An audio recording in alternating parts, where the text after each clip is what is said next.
Well, have you ever seen a ranting and raving comment on the internet? I'm sure I have in my days working here on my YouTube page. Well, and I'm sure you have as well. But did you ever think that the ranter might be getting paid?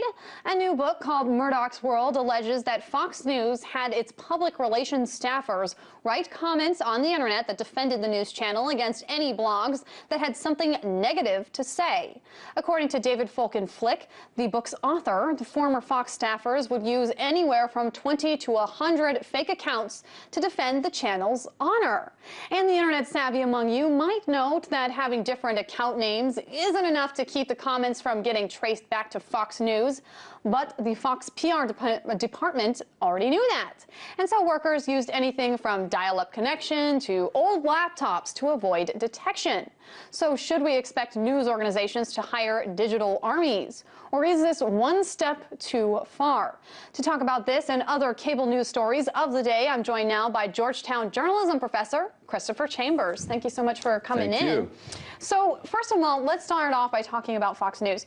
Is this idea of paying bloggers to write popular comments and really praise you unethical, or is it just good PR? It's unethical and it's good PR. So it's both. Yeah, I mean, it's as simple as that, but it fits their business model.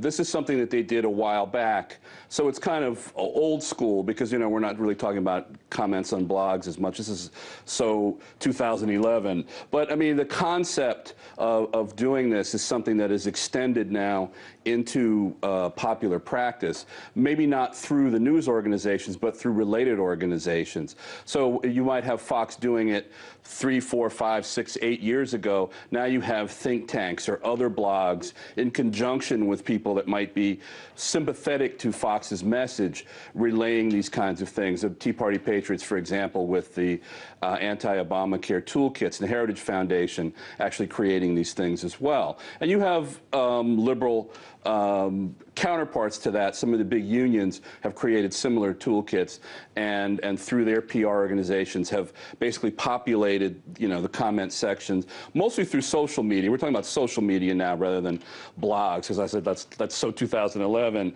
the blogs, but now it's through social media. And so this was the seed for this kind of behavior. However, the genesis was Rupert Murdoch, or more accurately, Roger Ailes' crew doing this at one time. So, I mean, it was groundbreaking and sneaky back then. Now it's sneaky, but you know, garden variety now. At the same time, though, you know, people don't go on specifically to read the comments. So is it really all that bad? I mean, just to play devil's advocate here. Well, even back then, it is important because a lot of the action goes on in the comments, and you can gauge you know, popularity, and comments also pull in more hits, more eyeballs on the site. You know, so you leap forward 5 years, 5, 6 years to social media, where you're not talking about comments, you're talking about you know, tweets, you're talking about retweets, you're talking about favorites, you're talking about likes on Facebook, and advertising content on Facebook, and, you know, just trying to get likes and eyeballs on these certain items. So, you know, it's very important, and it's very important to tracking how many people are looking at what you're trying to, the message you're trying to put out, and for countering the pushback. So it's a double good whammy for them. So perhaps Fox News and other news stations might be better served focusing on reporting news rather than commentating on their own news. Yes, exactly. How about that? But it's not. But that's not the business model, and that's not what brings the eyeballs to the convergence of the site and the TV network at the same time. That the site, the social media, and the TV network all working in conjunction, converging. You need an extra edge. And it is a business after all, so any edge you can get. Now, speaking of Fox News, I want to play a clip of MSNBC's Chris Matthews, who is speaking to Larry King about some of the Fox News hosts. I'm watching Fox. Will, what's it, Megyn Kelly be able to stay in the middle? Or will she move over? Will she move over? Will she have to move over them? And look at Greta. Greta was more in the center left. Now she's moved over.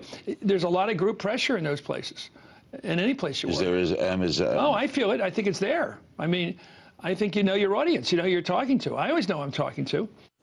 So why do you think it is that networks, as Chris Matthews alleges, are pushing their hosts to be more partisan instead of unbiased? Well, I mean, this is actually pretty old school. It's demographics 101, basically. And if you look at MSNBC, where he is, and their average viewer, they're going to be more partisan on the left, especially with regard to the controversies like, you know, elections or the government shutdown, to pull in that core audience, and then to bring in the people on the fringes, and not on the ideological fringes, but on the fringe audiences who might be just using social media or other platforms to get their news, to pull them in.